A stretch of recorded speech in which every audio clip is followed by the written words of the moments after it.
Hello, hello, hello. What is up? What is up? This is your boy Alertwolf here to bring you another Transformers Prime Beast Hunters review. This is episode 9, Evolution. And basically, let's just get right into this. As you can see behind me, my big boy, the Preda King. Doing his thing, revealing his robot form. And I am digging, loving the Preda King. And actually, this episode was real good. Hands down, there are 3 candidates for MVP of this episode, and I'll tell you who they are right now. You got the cunning and deception of Starscream, and his comedy throughout this episode was great. Then you have the power, the rage, the sophistication of my boy, the Preda King. And finally, you have Ultra Magnus.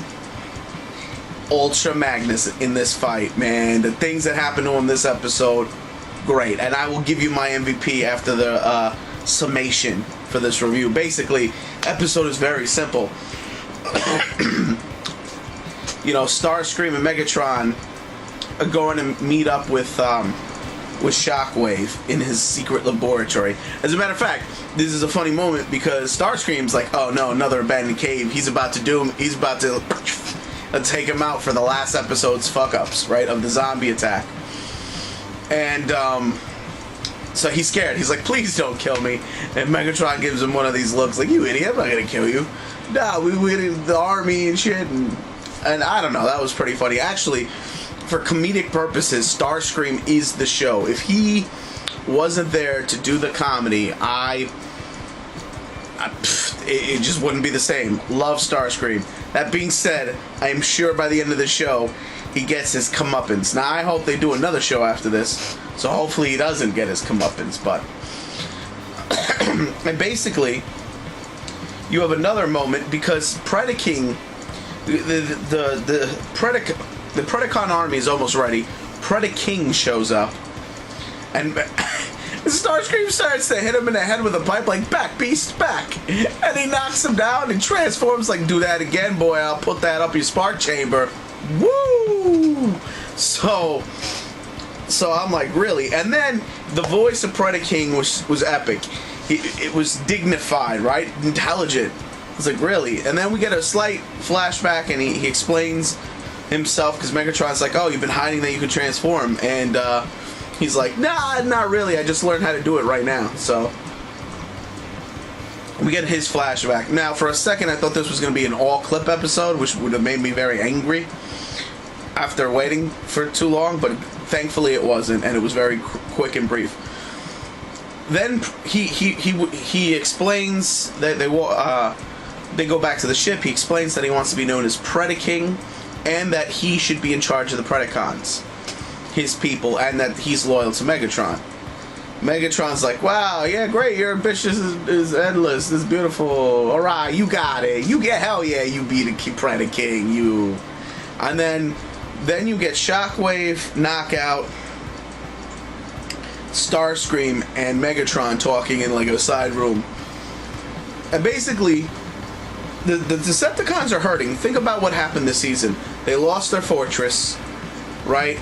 They lost the Predacons in the last episode of Predacons, the Insecticons, and they lost half of the army to the plague.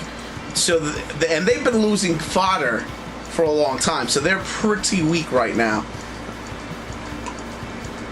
And Megatron says this, so they're talking about, he's like, yeah, dude, he's loyal now, but the moment he realizes they could whomp us, they'll take control, and we'll be in trouble. And there's my boy again. Starscream's like, yeah, evolution becomes a revolution. I get it.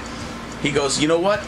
Okay, pull the plug on it, but I have a plan. Basically, let's blame it on the Autobots. Let's get the Autobots to take out the base, and then we'll tell Preda King, and Preda King will take them out. So there's your little deception. This is why he's so good. And they agree to it. Even Shockwave's like, that's logical, whatever. So the plan goes through. The Autobots think they're going in for a simple Energon steal. You know, they think it's just an Energon mine that they're going to raid. Now, at the same time, we get a couple of little crazy things here, I guess. Not crazy things, a couple of things of foreshadowing. We get that, you know, Ultra Magnus is having trouble fitting in. Optimus is well aware of this and goes to talk to him about it and try to explain to them what everybody's become. Not that they're so much an army or machines in a cog, but there's something more, and he was cut off. That led me to believe that something bad was going to happen to Ultra Magnus because, you know, he never got to finish his point. And to that note, we get one of the best fights ever. So the Wreckers go inside to investigate the deeper part of the cave, and everybody else is hauling Energon. With one exception, Smokescreen wanted to join the Wreckers for this mission. Optimus said it was okay.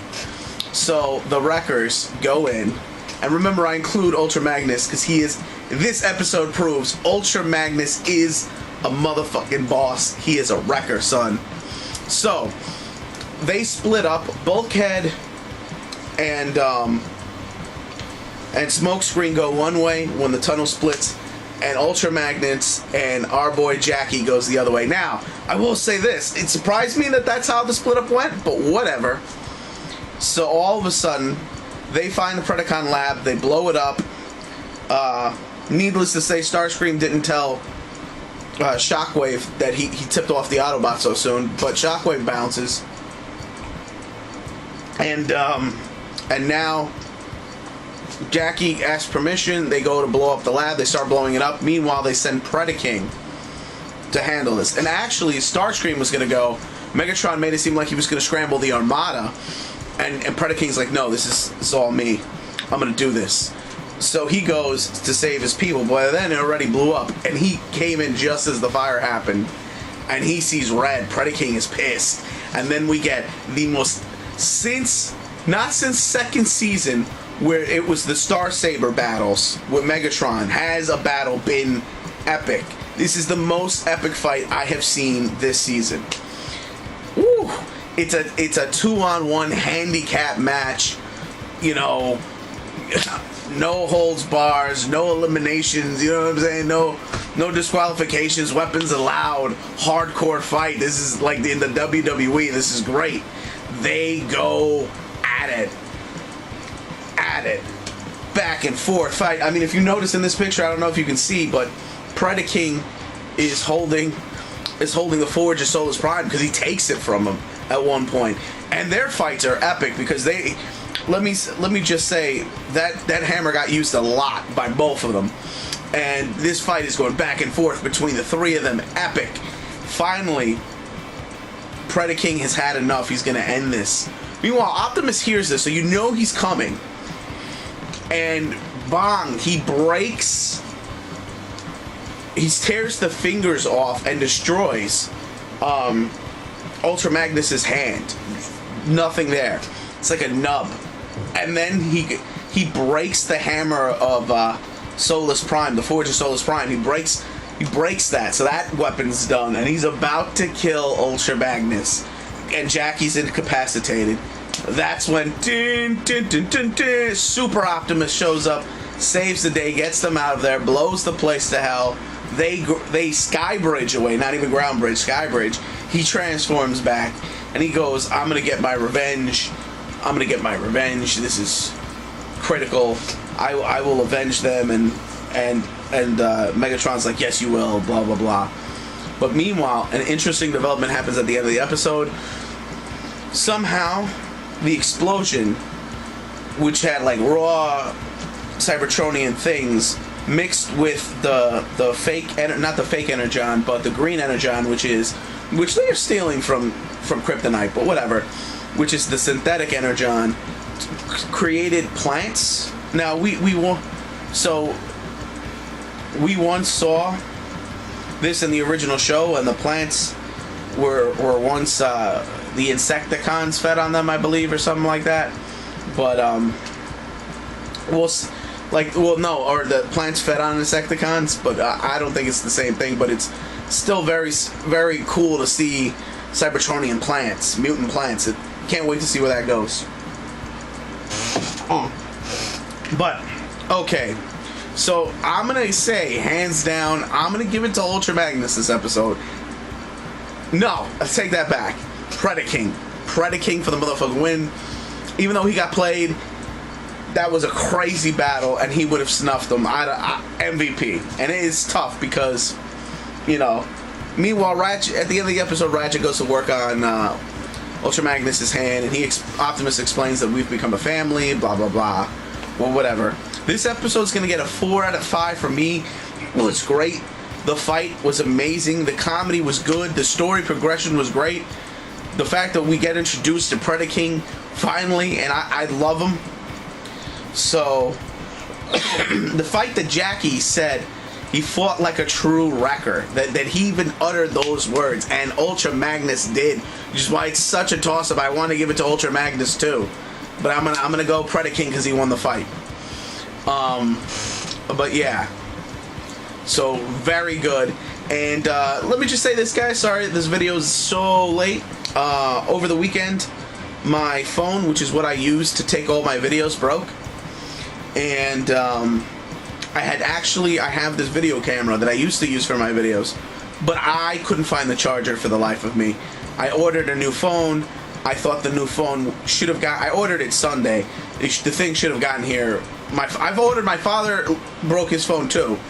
Different situation. I ordered his phone the day later, and his phone got to him the next day.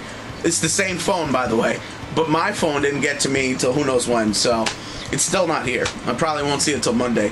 But yeah. So eventually I did find the charger for this camera, and I decided to do this. But it is the 4th of July, so that being said, happy birthday, America! Happy 4th of July. So click it up if you like it, comment if you must, and please subscribe if you can. And this is your buddy Alert Wolf signing out.